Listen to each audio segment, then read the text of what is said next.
Hi, everyone. Thank you for joining us today. It's really fun to be here, and we are really happy. So when you go to the train station, you see people coming from all kinds of places. The street, their bus, their offices, their homes, and eventually they want to reach their destination without getting lost. So there is a need in a control a system or a person that will navigate those people to the right destination and to the right trains. We don't want them to get lost in the way. And the same goes for telemetry data. Logs, metrics, and traces needs to reach their destination, if it's storage or Datadog vendor or any other backend, and we don't want this data to get lost. So when it comes to size, it can be between megabytes of data to petabytes of data a day, and eventually we need to deal with loads of data coming in and how we can handle this amount of data, and even if it's small, but we don't want the data to get lost, we want it to be fast. So what is the challenge here, Amir? So what's the challenge? Imagine tuning a system that never stops moving. At Netflix, they handle scale of about 500 billion events and 1.3 petabytes of data a day. On top of that, they're doing dozens of configuration changes to their telemetry agents without an incident. And how can you do that without incident? What's the issue with that? So incidents are enormous when it comes to configuration change. And we see that the blast radius is really, really big. One example is CrowdStrike. They brought an update for their configuration. The update was available for 78 minutes. On that time, Windows machines starting to get this update and crashed. So all their systems went down. Even after they removed this update, it still had effect, and the blast radius was enormous because other companies also work with CrowdStrike and were harmed from this issue. Second example is Microsoft OpenAI. They did a change that overwhelmed Kubernetes control plane with thousands of APIs and 3 hours of downtime for OpenAI. So the blast radius from doing such a small thing, we want to change our configuration. It's crazy. We can take down the whole company because of this change. So what we are trying to solve? So today we're going to talk about OpenTelemetry Collector. The collector is part of the OpenTelemetry initiative, which is part of CNCF. What are we doing with the collector when it comes to configuration changes? Today, the collector only supports full restart in order to update configuration. And while one rollout, when you do a rollout, the collector stop working and basically can lose visibility of the data because it's not processing any of the data. So here with me is Amir Jakoby, CTO and co-founder of Sawmills.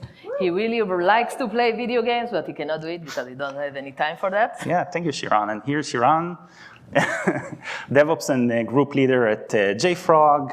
And beside that, you also have a pretty messy house because of your rabbit and your dog. Also rabbit and dog, a great blast radius for my house. Yeah, a lot of rooms are getting ruined.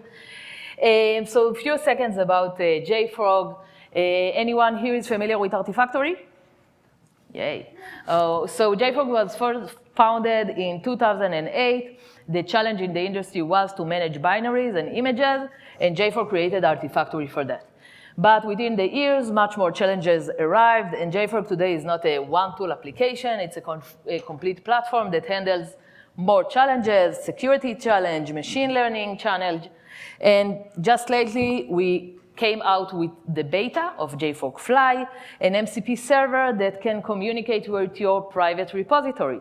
So now when you want to ask something, your repository, you can ask the AI, what is the latest release that I should use? And it will answer. So you have it in your private registry.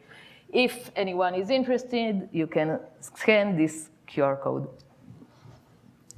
So Sawmills is here not to replace your observability, but to use an AI telemetry-based management platform to help you reduce your cost, improve your reliability, and the quality of your data. We do that by managing log traces metrics, process them, transform them, do things like log2 metrics, And as part of the work here, we came up with this issue of configuration changes, which we're going to talk about today. So before we jump in, let's talk about what is OpenTelemetry. So OpenTelemetry is a CNCF graduated project that is meant to collect, standardize, and export telemetry data, logs, metrics, and traces. It has really good instrumentation because it has SDK that works with the most popular languages, and it also has auto instrumentation that can warp your code, and then you don't need to handle this in your code at all. And eventually it works with a variety of backends, open source backends like Grafana, Prometheus, or any other vendor like CoreLogix, Datadog, New Relic. And why we want to use OpenTelemetry, why not using other tool? So first of all, it has no vendor lock. The data stays in your machine. You are not working with a specific agent of one of the backends, so backends can change according to what you want. Because it's scalable, it's efficient, so it reduces the queues, handle the data processes in parallel, so it's very effective. It has plugged architecture, so everything is customizable. In a minute, Amir will show what are processes, exporters, and receivers of the OTel collector, and we can change everything. We can decide about our sources, our destination, our configuration, everything can be changed. And eventually, because OpenTelemetry handles all the traces in the same place, we have data correlation between the logs, the metrics, and the traces, which brings us to find the root cause much more fast and reduce the mean time for resolution, which is the most important things for companies when it comes to an incident. Mm-hmm. So let's see the OpenTelemetry Collector. Okay, so the OTel collector, as Shiran mentioned, is comprised of three main components. Receivers. Receivers are the part that is responsible for translating any external protocol and connect it to the OpenTelemetry protocol, or OTLP. It supports and extending support to many, many different receivers. If you want to connect to the OpenTelemetry collector, you can probably do that. The collector can already also read files directly, so it can also act as an agent. Processor are responsible for managing the data and allowing you to do things like filtering out data, transforming data. We'll see an example of how we take a log and turn the body from a simple string JSON into an object. An exporter are responsible for turning back OTLP to the destination protocol. If you're using Datadog, it can be Datadog on New Relic or any other vendor or open source provider. So let's see an example of how it looks. So the microservice emits the traces, and then the OpenTelemetry SDK forwards those to the OTel collector that you just saw. And then according to the configuration we defined, it will do what we asked, if it's to take a structured log and make it unstructured, or filtering out data from the log. And eventually it will export it in parallel to how many destinations we will want.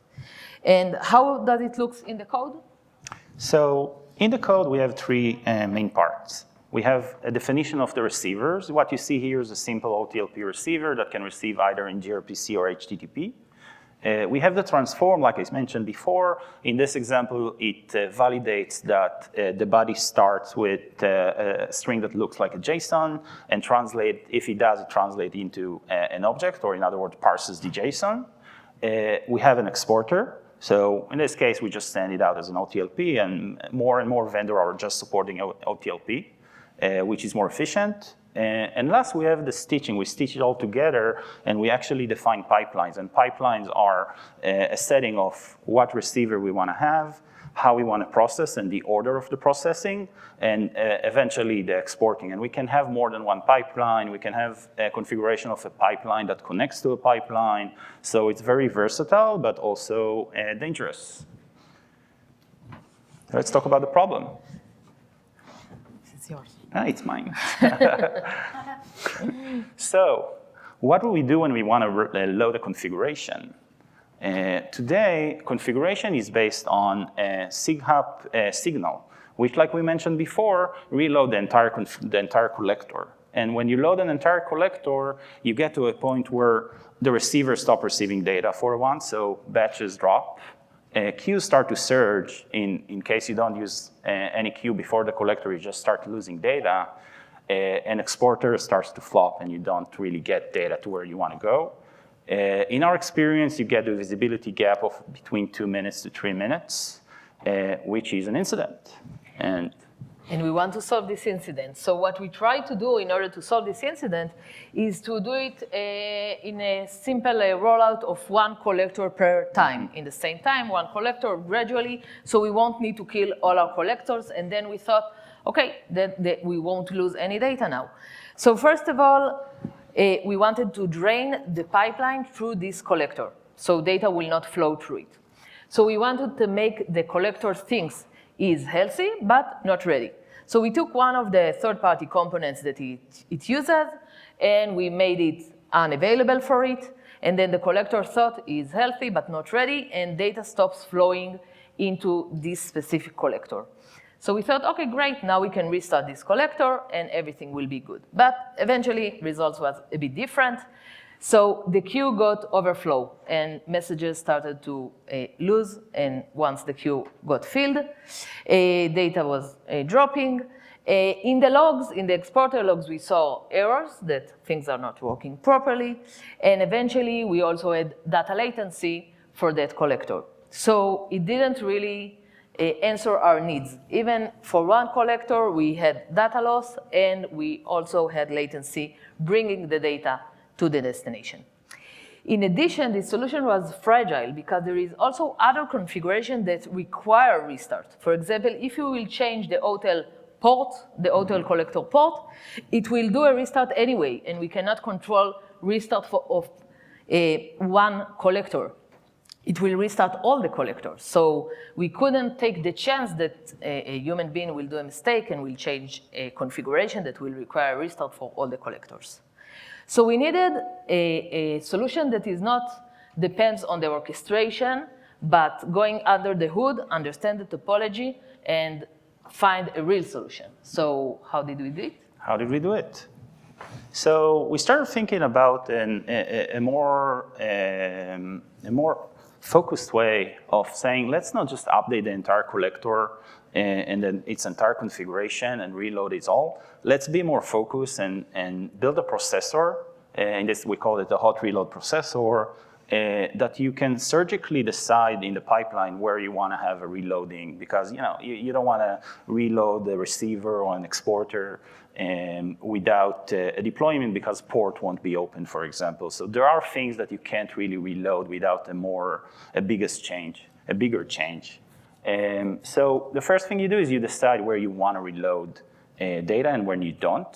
And let's dig deeper into how the hot reload is working. So it is connected to S3. Everything is encrypted and compressed.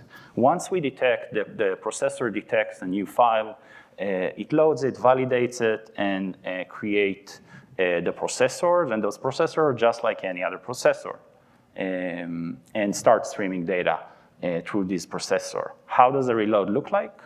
A new file comes in, the processor detects it, loads it, disconnect the other processor, the other chain of processor, and start streaming data through the chain of new processors.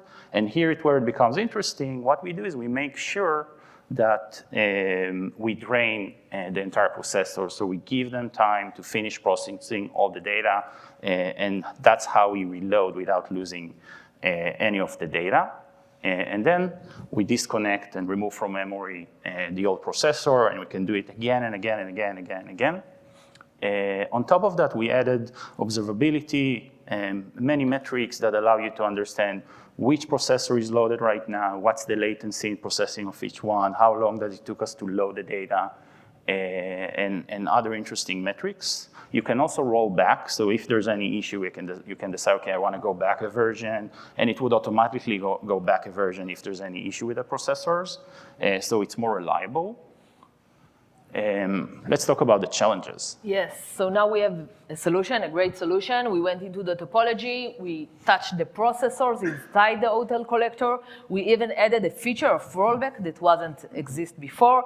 So we have an option to do this hot reload and not lose the data.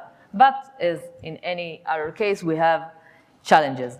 So on the technical side, now the validation of the configuration is on us because we need to do the swap of the processor only if the configuration is validated and we know for sure it will work. Only once this is done, we can do the blue-green replacement. Encryption, the data in S3 is encrypted, and we recommend to encrypt and rotate the key, but we also want the processor, our hot reloaded, to read it seamlessly. So we won't need to do any manual action while we are changing the key. And cost is always a consideration. So when we read the data from S3, we need to do it in a manner that won't blow our costs because S3 reads is expensive. And on the operational side, now we need a failure mechanism. We need to understand if the processor is working. If we have an error, maybe we can fix that error, or maybe we need to shut down this processor and bring up a new one. So a few decisions to take here and see how we can handle this issue. And observability. I need better monitoring because I have two versions of the processor. I need to know which collector is working with which version. I need to see what is inside the process of replacing and what is finished the swap of the processors. So we have to have eyes on the system to know those things. Okay, so what do we get out of it? We have better reliability. We can understand exactly which processor are loaded, and our system is more stable. We don't need to manage orchestration. We don't lose any data. The operation is simpler, in other words. We have deeper visibility into how the processor is handling, is working, and we can decide exactly which processor we want to move without changing an entire collector. And we can also roll back. That's not something you can do today. What's next? So first thing we want to do is we open source this processor, so you can all use it, but it's not part of the official contrib, and we would love to get some assistance in actually getting it there. We would love to contribute it and get feedback from the community. So we also accept contribution if you want to use it, and we're looking for community usage, people that are looking that this use case is for them and they want to try it out and use them in their own environment. We found it very helpful, but feedback is also a great thing to have. So please take it, check our repo. Yeah, go get it. We want to hear your feedback. We want you to scan it and take the code and use it. And tell us how do you feel with it, if we need to change anything, if you want to help and fix things. Come to Sawmills booth, talk with Amir and his team, and show them your love. Yeah. Thank you. We have 2 minutes for questions. We have time for questions, so if there's any question, please come to the mic. Hello. Hi. We had a talk in this very room just yesterday about OPAMP, and I just wonder how you consolidate this approach with OPAMP as a solution. I think we can combine the two. So OPAMP, the last time I looked at it, and I'm sure it's moving really quickly, is definition of like protocol and how you communicate with the collector and between the collector, and also you can build sort of an OPAMP manager that would manage the collector and then connect the backend to it, right? So here the question is, how do I do the configuration through OPAMP? It's not something that we've done, but it's definitely makes sense to extend it, and that's exactly the kind of feedback that we're looking for, because we're not using OPAMP in our solution. We're using some other definition. It's a gRPC, so we can definitely extend it or use what's already there. Okay, because essentially if you go back to the slide that you actually had the connection with the S3. Which one? One more? Yep. Yeah, here, right, on the left side there. Yeah. Ideally, I'd want that configuration to not live in blob storage, but rather in OPAMP. That's what I'm trying to get to. Yeah, and that's a question of how you want to do it. If you want to do it in like push mode or polling. Yeah, but right? when you have like tens of thousands of collectors, it's just not really practical to host all those in any sort of storage. You can do categories, I suppose, all my EC2 collectors, but that's exactly the type of problem that OPAM attempts to address. But yeah, so let's talk about it after Okay. after this, because I would love to hear more about what you think. Thank you. Yeah, thank you.